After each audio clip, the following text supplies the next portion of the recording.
let's take a look at our top selections for Dan Illman, Mike Beer, race number 10 at Saratoga on Saturday is the Grade 3 Caress. Fillies and mares going 5.5 furlongs on the Mellon Turf course. Before we get to the analysis, remember to download your DRF Bets app and double your payout on Irad Ortiz winners at Saratoga. Irad will ride the number 1 Caravelle in the Grade 3 Caress. Again, double your payout on his winners at the Spa this summer exclusively on the DRF Bets app. Get the app. Here's the field for the Grade 3 Caress. The horse is down on the rail. Mike figured to take the lion's share of the money, and why not? These horses have been win machines throughout their career. Yeah, interesting matchup between the 1 and the 2. They've both, Dan, only lost once in their career sprinting on the grass, and it was in the same race. They ran 2nd and 3rd off the layoff in the license fee back in April. And they both have tactical speed. Perhaps Robin Sparkles a bit more. We'll throw up the Timeform US pace projector. They believe Robin Sparkles can make the front in a race that would favor horses on or near the early lead. She's very versatile. The number 6 horse, Jakarta, we know is fast. I'm not sure where she is from a form standpoint, but she's more battle-tested than the 2 favorites, and maybe she can get close. Yeah, I mean, I don't see why they wouldn't try to get close with her again in this race, Dan. We'll see if she can make it. In that most recent start there, she was in against Robin Sparkles. Didn't break great, and then just sort of got outrun to the lead in that spot. So we'll see if she shows a little bit more speed from the outside draw this time.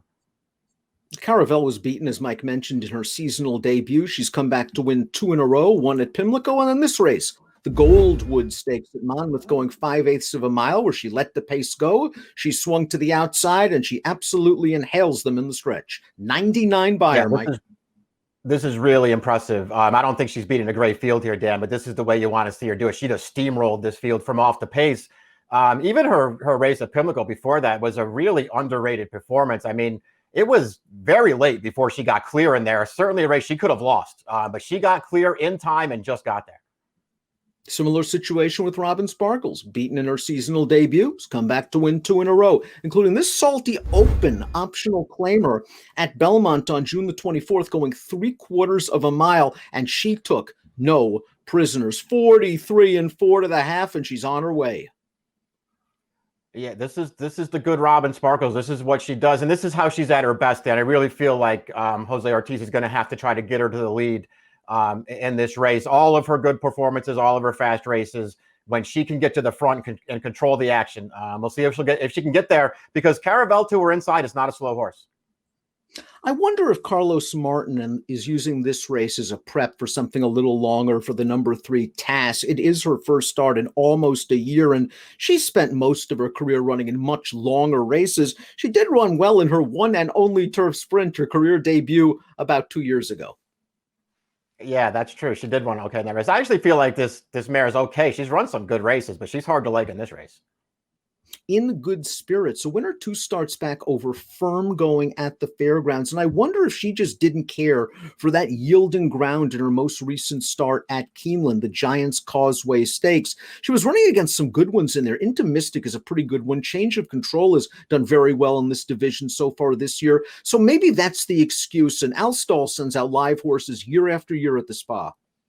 That's true. Her last race was a concern for me, but maybe you're right, Dan. Maybe just the yielding ground is enough of an excuse to go back to her here at what is going to be a very good price. She actually ran well 2 starts back when she won that race, and she did it from off the pace. If the 2 favorites hook up early, things could set up the right way for her.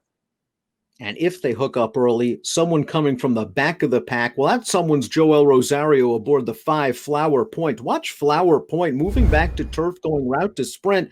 This is 7/8 of a mile. She is last on the rail, turning for home. She's going to alter course in the clear. She's got a ton of work to do, and she's going to do that work. And she's not only going to win, she's going to win going away. Now, she's won at shorter distances, but I do wonder against this sort of company with the expected moderate pace if this distance will be sharp for her on Saturday. Yeah, we'll see if the race sets up the right way for her. She has a really big stretch kick. You saw it right there. You can go back and watch any of her shorter turf sprints in California when John Sadler had her, and she does the same thing. I mean, she really finishes in her races, so trip is very important to her. She needs a little bit of pace. Obviously, going back, Dan, to that win we just watched there at 7, there was a really fast pace going on in that race. She just sat it out and ran that field over late. Huge fan of Jakarta. She was second in this race last year, although you can make the argument that this year's edition might be slightly tougher. I wonder where she is from a form standpoint. Last time, if you want to say she stumbled at the start and she conceded ground to Robin Sparkles, that's fine. But 2 starts back, was there really an excuse, Mike? She was up close to the pace with Robin Sparkles and Caravel, and there was just nothing there. Yeah, I mean, that race is the one that makes it hard to get behind her. They used her speed that day. She dueled with Caravel, was just no match and just got very tired through the stretch. So it feels like, jumping back in with those 2 horses is probably too tough for Jakarta.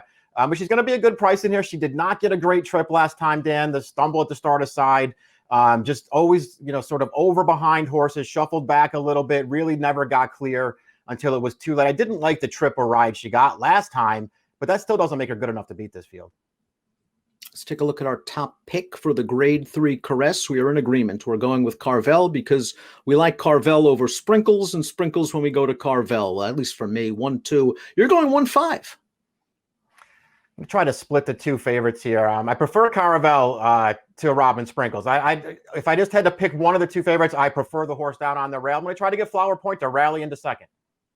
And Flower Point should be running hard at the end of this race. Caravel, very, very impressive thus far. Robin Sprinkles, very impressive. You saw the kick from the 5. This could be a nice little fun tactical race. 1-5-2-6 for Mike, 1-2-5-3 for me in the grade 3 Caress on Coaching Club American Oak Saturday at the Spa. Good luck.